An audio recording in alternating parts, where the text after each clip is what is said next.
पहलगाम आतंकी हमला, एआईएमआईएम प्रमुख असदुद्दीन ओवैसी ने कहा, आतंकवादियों ने पहलगाम में धर्म पूछकर बेगुनाह लोगों की हत्या की। हम इस घटना की कड़े शब्दों में निंदा करते हैं।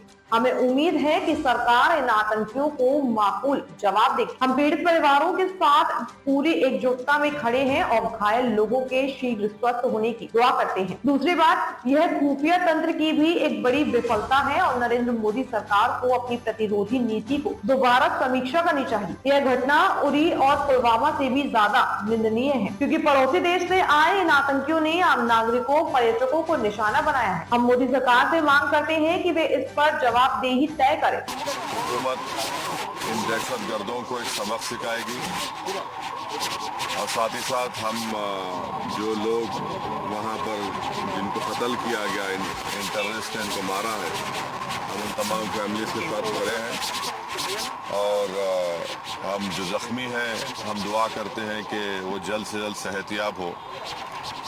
दूसरी अहम बात यह है कि ये एक इंटेलिजेंस फेलियर भी है और हुकूमत को, नरेंद्र मोदी हुकूमत पे देखना है कि उनकी डिटरेंस पॉलिसी इतनी कामयाब हो रही नहीं हो रही है।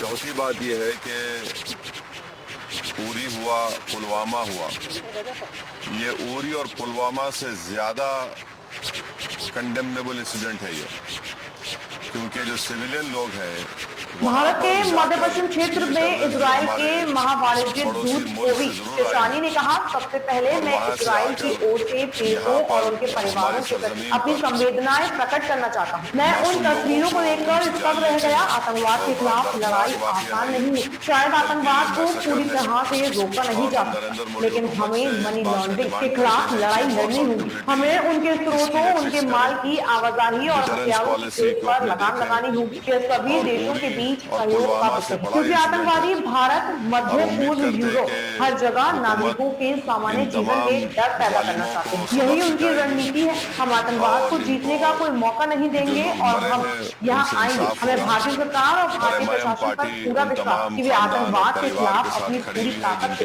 लड़ाई लड़ेंगे। और जो जख्मी है, हम ये मुतालबा करते हैं, डिमांड करते हैं कि जल्द से जल्द उनको जो भी वहाँ पर मंत्री संतोष कुमार सिंह ने कहा, मैं बार बार कह चुका हूँ कि बंगाल में कोई वास्तविक सरकार नहीं है, वहाँ लोकतंत्र नहीं है। ममता बनर्जी के तालिबान जैसे शासन में राज्य चल रहा है, वहाँ तुरंत राष्ट्रपति शासन लगाया जाना चाहिए और वह कम से कम 6 महीने तक बना रहना चाहिए।